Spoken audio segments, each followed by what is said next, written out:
Assalamualaikum warahmatullahi wabarakatuh. Selamat datang di kisah nyata yang mengguncang hati dan membuka mata kita semua. Ini adalah cerita tentang keberanian seorang TKW asal Jawa Timur bernama Ayu yang mempertaruhkan nyawanya demi menyelamatkan sesama dari kejahatan paling keji di dunia ini, perdagangan organ manusia. Bukan fiksi. Ini adalah kisah perjuangan, air mata, dan kekuatan tak terlihat dari ilmu warisan leluhur. Rawa rontek yang membuat Ayu kebal terhadap senjata dan tak bisa dilukai. Tapi lebih dari itu, ini adalah kisah tentang hati seorang perempuan Indonesia yang tak rela satupun saudaranya menjadi korban. Simak kisah selengkapnya dalam Ilmu Kebal Rawa Rontek. TKW asal Jawa Timur gagalkan aksi bedah ilegal di Kamboja. Namaku Ayu, usia 25 tahun. Aku berasal dari desa kecil di pinggiran Bojonegoro, Jawa Timur. Hidupku tidak mudah sejak kecil. Ayahku buruh tani, ibuku sudah meninggal sejak aku duduk di bangku SMP. Aku anak pertama dari 3 bersaudara. Sejak lulus SMA, aku memilih merantau menjadi TKW demi menghidupi adik-adikku. Tahun 2024, aku berangkat ke Kamboja melalui jalur resmi sebagai pembantu rumah tangga. Namun hanya 3 bulan bekerja, majikanku pindah ke negara lain dan aku pun di-PHK secara mendadak. Aku tak punya banyak pilihan, sementara visa dan dokumenku ditahan agen penyalur. Dalam kondisi terdesak, aku mencoba mencari pekerjaan lain di sana. Tapi inilah awal dari mimpi burukku. Pertemuan dengan dunia gelap. Di Phnom Penh, aku bertemu dengan Mbak Yuli, sesama TKW asal Surabaya. Ia menampungku di kosannya dan memperkenalkan aku pada seorang pria bernama Benny, yang katanya bisa membantu mengurus dokumen dan mencarikan kerja baru. Awalnya aku percaya. Benny membawa sikap santun dan selalu berpenampilan rapi. Tapi lama-lama aku mulai curiga. Ia sering menelepon dalam bahasa Mandarin dengan nada tegang. Malam-malam, aku dan Mbak Yuli kadang dengar suara jeritan perempuan dari lantai bawah rumah yang ditempati Benny. Mbak Yuli hanya bilang, "Sudah Ayu, jangan ikut campur, fokus aja cari kerja." Tapi hati kecilku tidak bisa diam. Terlebih setelah aku tak sengaja melihat seorang perempuan Indonesia keluar dari rumah itu dalam keadaan pucat, jalan sempoyongan, dan seperti habis mengalami trauma besar. Dia dibawa ke klinik itu yuk. Mereka bilang buat operasi kecantikan. Tapi nyatanya, dia dijual organ tubuhnya. Ginjalnya diambil. Ucap seorang temanku dengan suara gemetar. Aku syok. Penculikan teman sendiri. Seminggu setelah itu, Mbak Yuli hilang. Dia terakhir terlihat keluar malam bersama Benny. Aku coba hubungi, tapi nomornya mati.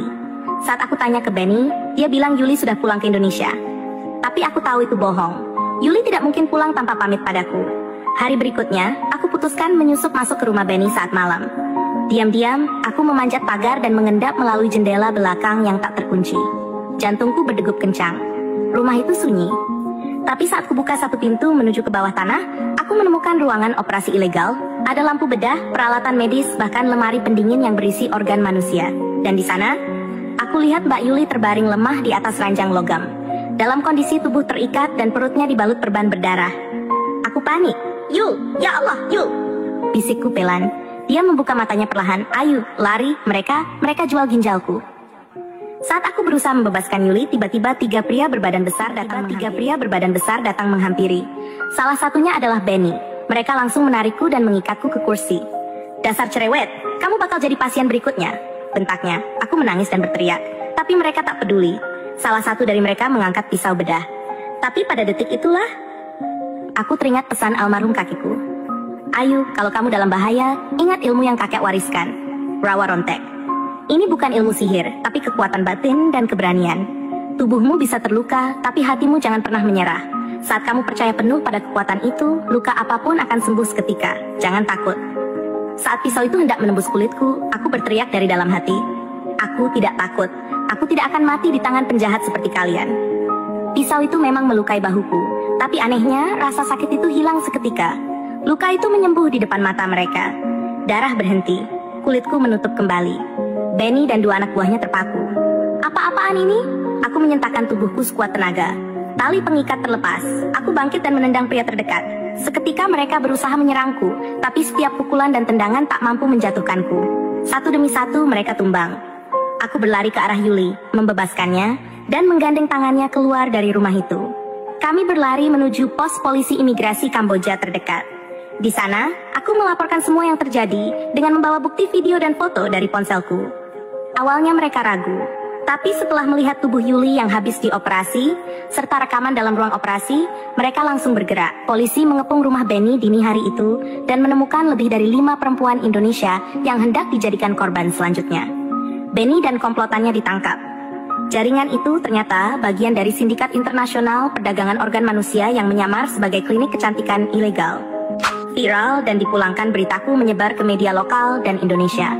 Wartawan menyebutku TKW kebal yang gagalkan jaringan bedah ilegal. Aku tak peduli soal sensasi itu. Yang aku tahu, aku berhasil menyelamatkan Yuli dan perempuan-perempuan lain. Beberapa minggu kemudian, aku dan Yuli dipulangkan ke Indonesia dengan bantuan Kedutaan Besar RI. Sesampainya di Bojonegoro, aku disambut keluargaku dengan pelukan hangat. Ayah menangis sambil memelukku erat. Tapi ini belum selesai. Kupikir semua berakhir di situ. Tapi ternyata tidak. Suatu malam, aku mendapat pesan dari nomor tak dikenal. Kamu pikir sudah aman? Kami belum selesai denganmu. Kau akan menyesal sudah membocorkan jaringan kami. Aku hanya tersenyum kecil, karena aku tahu mereka belum tahu siapa Ayu sebenarnya. Pulang ke Bojonegoro bukan berarti masalahku selesai. Hari-hariku setelah pulang terasa sepi.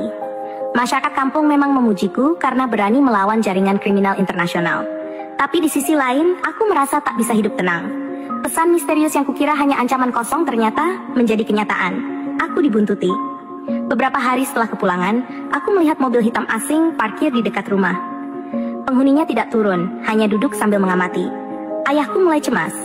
Ayu, kalau memang mereka itu orang jahat beneran, kita lah polisi aja, katanya sambil mematuk rokok. Aku mengangguk. Tapi di dalam hatiku aku tahu, apapun yang kulakukan, mereka takkan berhenti. Mereka adalah sisa-sisa dari sindikat yang selama ini menjual organ tubuh manusia dari para TKI ilegal. Benny hanyalah ekor, kepala mereka masih bebas. Aku menerima telepon dari Yuli, suaranya panik. Ayu, aku kabur. Mereka datang ke rumah kontrakanku di Surabaya. Aku lari, sekarang aku di terminal. Aku takut banget, Yu. Hatiku langsung ciut.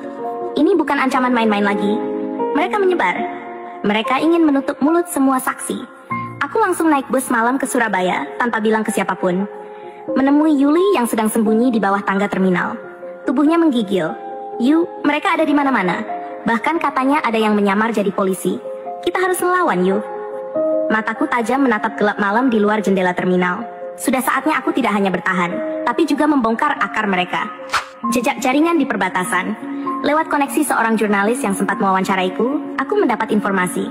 Jaringan itu beroperasi lagi, kali ini di perbatasan Kamboja, Thailand. Mereka menculik para TKI ilegal dari jalur darat, lalu menampungnya di sebuah rumah penampungan di Provinsi Banteay Meanchey, Kamboja Utara. Aku tahu ini gila, tapi aku juga tahu, jika aku tak bertindak, lebih banyak perempuan akan menjadi korban. Dengan modal nekat, aku kembali ke Kamboja. Kali ini bukan sebagai TKW, tapi sebagai penyusup. Yuli tetap di Surabaya, sembunyi di rumah salah satu dosen yang peduli. Kami terus berkomunikasi lewat chat. Aku bilang padanya, kalau aku nggak aktif selama 2 hari, sebar semua bukti yang kita punya ke LSM dan media. Dia menjawab dengan emoji menangis. Tapi dia tahu aku bukan main-main. Menyamar di rumah penampungan lewat bantuan sopir lokal, aku berhasil menyamar sebagai pencari kerja. Aku mendaftar lewat agen palsu dan dikirim ke penampungan yang ternyata markas utama jaringan itu. Hari-hariku di sana sangat menegangkan. Di dalam rumah itu ada sekitar 20 perempuan. Rata-rata mereka masih muda. Ada yang dari NTB, ada yang dari Medan, bahkan dari Kalimantan. Semua kehilangan paspor, tak tahu mereka dijual atau mau dikemanakan. Aku berpura-pura jadi korban juga. Tapi diam-diam aku merekam semua aktivitas. Satu malam, seorang perempuan diseret keluar kamar. Ia menangis, tubuhnya lemas. Aku tahu, dia akan dijadikan korban berikutnya. Aku ingin melawan saat itu juga. Tapi aku tak punya senjata, aku butuh waktu. Aku butuh strategi. 3 hari setelah aku masuk penampungan, identitasku terbongkar. Seseorang dari dalam mengenaliku. Rupanya fotoku sudah tersebar di grup mereka. Mereka tahu siapa aku. Aku dipanggil ke ruang bawah tanah oleh seorang wanita berdarah campuran Cina Kamboja. Namanya Madam Lin. Dialah pemimpin sesungguhnya. Ayu, kau pikir bisa menghentikan kami? Ilmu kebalmu tak akan menyelamatkanmu selamanya, katanya sambil memegang senjata api. Aku ditampar, dipukul, diseret. Tapi aku tetap tegak. Tubuhku memar, tapi hatiku bulat. Aku nggak akan mati di sini. Aku punya sesuatu yang nggak kalian punya. Hati yang nggak takut. Mereka menembakku di bahu. Tapi seperti sebelumnya, darah keluar sebentar, lalu berhenti. Luka itu menutup sendiri. Madam Lin terdiam. Anak buahnya mundur. Mereka takjub dan ketakutan. Apa ini? Aku berdiri perlahan. Ini adalah ilmu dari leluhurku. Ilmu dari keberanian dan keadilan. Rawa rontek bukan sihir, tapi semangat yang gak bisa kalian beli. Aku berhasil kabur dari ruang bawah. Aku membuka kamar demi kamar, membebaskan para perempuan yang ditahan. Tolong, bisikku ke seorang gadis NTB. Alarm berbunyi, lampu menyala terang. Suara teriakan terdengar di seluruh penjuru rumah. Tapi saat mereka masuk, puluhan perempuan sudah siap di depan pintu. Kami melawan bersama. Kami melempar, menendang, bahkan mengikat dua penjaga. Seorang perempuan dari Kalimantan menjatuhkan pria berbadan besar dengan tongkat besi. Aku tak sendiri kali ini. Sebelum penyamaranku, aku sudah mengirimkan lokasi rumah itu ke konsulat RI di Thailand. Dalam 30 menit, polisi perbatasan Thailand bersama satuan bantuan PBB datang mengepung lokasi. Madam Lin mencoba melarikan diri lewat terowongan bawah tanah, tapi aku mengejarnya. Kami berdua berkelahi. Aku dipukul, dilempar batu. Tapi aku bangkit. Luka di kepalaku menutup dengan cepat. Aku menendangnya hingga dia terjatuh ke lantai semen. Saat polisi datang, aku menyerahkannya dalam keadaan babak belur. Pahlawan tanpa tanda jasa. Berita penyelamatan itu menyebar luas. Kali ini bukan hanya di Indonesia, tapi juga di media Thailand, Filipina, bahkan Australia. Ayu, perempuan Indonesia pemilik kekebalan aneh, berhasil membongkar sindikat organ lintas negara. Tapi aku tak menginginkan pujian. Aku hanya ingin mereka, semua perempuan yang ditindas bisa kembali ke keluarganya. Bisa hidup tenang. Aku kembali ke Indonesia. Kali ini tanpa ancaman, karena sindikat itu benar-benar lumpuh. Tapi perjuangan belum selesai. Suatu malam, aku melihat berita di TV. Laporan dari Malaysia, seorang TKI perempuan ditemukan tanpa ginjal di rumah kosong. Hatiku mencelos. Jaringan itu ternyata punya cabang di negara lain. Aku menatap bayanganku di cermin. Tubuhku masih penuh luka lama, tapi semangatku semakin menyala. Kalau bukan aku yang bergerak, siapa lagi? Sinar mentari pagi menembus jendela kamar Ayu. Sudah 2 minggu sejak ia kembali dari Kamboja, setelah menggagalkan sindikat penjualan organ yang melibatkan puluhan TKW. Namanya mulai dikenal banyak orang. Beberapa media bahkan menyebutnya sebagai pahlawan tanpa tanda jasa. Tapi di balik sorotan itu, Ayu tahu perjuangannya belum selesai. Pagi itu saat menyeduh kopi, Ayu menyalakan televisi. Sebuah berita mengejutkan membuat tubuhnya kaku. TKI asal Jawa Tengah ditemukan tewas di Malaysia. Ginjal dan hati hilang. Diduga korban sindikat perdagangan organ manusia. Wajah Ayu langsung berubah. Tak butuh waktu lama, ia tahu. Jaringan yang sama telah berpindah ke negara tetangga. Tanpa pikir panjang, Ayu membuka ponselnya dan menghubungi seseorang. Pak Heru, saya Ayu. Saya butuh bantuannya. Kita harus lanjutkan penyelidikan ini ke Malaysia. Pak Heru adalah mantan perwira Kopassus yang dulu membantunya mendapatkan akses ke kedutaan saat di Kamboja. Suaranya terdengar berat di ujung telepon. Saya tahu berita itu. Mereka lebih kejam di Malaysia. Kalau kamu masuk ke sana, kamu nggak bisa sendirian. Ayu menggenggam HP-nya kuat-kuat. Saya nggak akan diam. Saya berangkat lusa. 2 hari kemudian, Ayu tiba di Malaysia dengan identitas baru. Ia menyamar sebagai TKW bernama Lina, yang konon akan dijemput oleh seseorang bernama Pak Hashim dari agen kerja. Skenario ini sudah diatur oleh jaringan investigasi rahasia dari Indonesia yang diam-diam menaruh simpati padanya. Bandara Kelia ramai seperti biasa, tapi mata Ayu tajam mengamati sekeliling. Seseorang bertubuh kekar dengan kemeja ketat dan kaca hitam menghampirinya. Lina, ikut saya. Tanpa basa-basi, Ayu menaiki mobil van hitam bersama 2 perempuan lain. Perjalanan menuju daerah pinggiran kota memakan waktu hampir 2 jam. Mereka akhirnya tiba di sebuah rumah besar bertembok tinggi dengan pagar baja. Disinilah mereka disimpan sebelum didistribusikan ke majikan atau tempat-tempat mencurigakan lainnya. Ayu mencoba bersikap biasa. Di dalam rumah itu, ada sekitar 12 perempuan. Beberapa menangis diam-diam, sebagian sudah tampak pasrah. Ayu langsung menyapa mereka perlahan. Namaku Lina. Aku juga TKI, kita harus saling bantu. Seorang perempuan muda dengan bekas luka di lengan membalas lirih. Namaku Rina. Ini bukan rumah penampungan biasa. Kadang ada yang dibawa malam-malam, terus nggak balik lagi. Ayu tahu dia harus cepat bertindak. Malam hari, Ayu mulai menyusuri setiap sudut rumah secara diam-diam. Di lantai bawah, ia menemukan pintu besi kecil di balik lemari rak dapur. Ia menunggu semua orang tidur, lalu membuka pintu itu perlahan. Di dalamnya, lorong gelap menuju ke bawah tanah. Bau menyengat menusuk hidungnya. Ada ruangan besar penuh tempat tidur rumah sakit, alat medis, dan kamera pengawas. Tiba-tiba, langkah kaki terdengar dari atas. Ayu bergegas, sembunyi di balik lemari. 3 pria masuk, mendorong seorang perempuan tak sadarkan diri di atas ranjang dorong. Cepat, transplantasi harus selesai sebelum fajar. Ayu merekam semua dengan ponselnya. Tapi sial, HP-nya tanpa sengaja terjatuh dan menimbulkan suara. "Siapa itu?" teriak salah satu pria. Mereka menyisir ruangan. Ayu mencoba lari, tapi berhasil ditangkap. Mereka menyekapnya di ruangan kosong dengan tangan terikat. Pagi hari, salah satu pria bertubuh besar membuka pintu ruang tahanan. Ia membawa suntikan dan berkata, "Kamu cocok untuk pelanggan dari Singapura. Ginjalmu bagus." Ayu hanya tersenyum tipis. Saat pria itu mendekat dan menusukkan jarum ke lengannya, tubuh Ayu tiba-tiba bereaksi. Jarum itu bengkok, kulitnya tak tertembus. Pria itu panik dan mundur. Ayu menarik paksa tangannya yang terikat. Kekuatannya seperti tidak wajar. Seketika ia berdiri dan menghantam dinding dengan pria itu. Alarm pun berbunyi. Tubuhnya mulai memancarkan hawa panas. Luka bekas tali di pergelangan tangannya menghilang seketika. Ayu menatap lurus ke arah kamera, lalu menghancurkannya. Ilmu kebal rawa rontek kembali aktif. Darah keturunan yang diwariskan dari leluhur Madura kini menyelamatkan nyawanya lagi. Pertarungan terjadi. 5 pria mencoba melumpuhkan Ayu, tapi tak satu pun senjata mereka bisa melukainya. Ayu satu persatu melumpuhkan mereka dengan tangan kosong. Suara tembakan terdengar keras, tapi semua peluru mental dari tubuhnya. Salah satu perempuan yang juga disekap sempat menyaksikan kejadian itu. Dengan gemetar ia bertanya, "Kamu siapa?"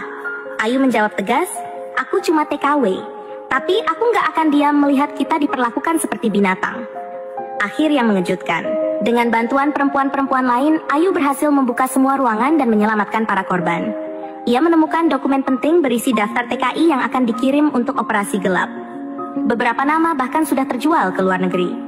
Sebelum pergi, Ayu menyalakan alarm darurat rumah itu dan mengirim lokasi ke Pak Heru. Tak butuh waktu lama, pasukan khusus Malaysia datang dan menggerebek tempat tersebut. Ayu dan para perempuan lain dievakuasi.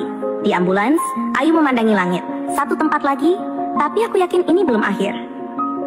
3 hari kemudian, di televisi Indonesia, pahlawan TKW bernama Ayu kembali selamatkan korban sindikat perdagangan organ di Malaysia. Polisi sedang memburu aktor utama bernama Dr. Lin dari Taiwan. Ayu menonton dari kejauhan di ruang tunggu rumah sakit. Di tangannya, surat dari seseorang yang tak dikenal. "Mereka tahu siapa kamu. Hati-hati, mereka sekarang memburumu." Ayu tersenyum pahit. "Kalau mereka ingin perang, maka aku siap. Aku sudah kehilangan terlalu banyak untuk mundur sekarang." Dan itulah akhir dari kisah Ayu dalam perjuangannya membongkar jaringan gelap di Malaysia. Meski tubuhnya kebal oleh ilmu rawa rontek, hatinya tetap lembut sebagai seorang perempuan biasa yang tak tega melihat sesama dijadikan korban kejahatan. Perjuangannya belum usai, karena masih banyak kebenaran yang harus diperjuangkan. Dan Ayu siap melangkah, meski nyawa jadi taruhannya. Terima kasih sudah menonton cerita ini. Jika kisah ini menyentuh hati kalian, jangan lupa like, komen, dan share, agar makin banyak yang sadar bahwa di luar sana, masih banyak TKI kita yang butuh suara dan keberanian seperti Ayu. Wassalamualaikum warahmatullahi wabarakatuh.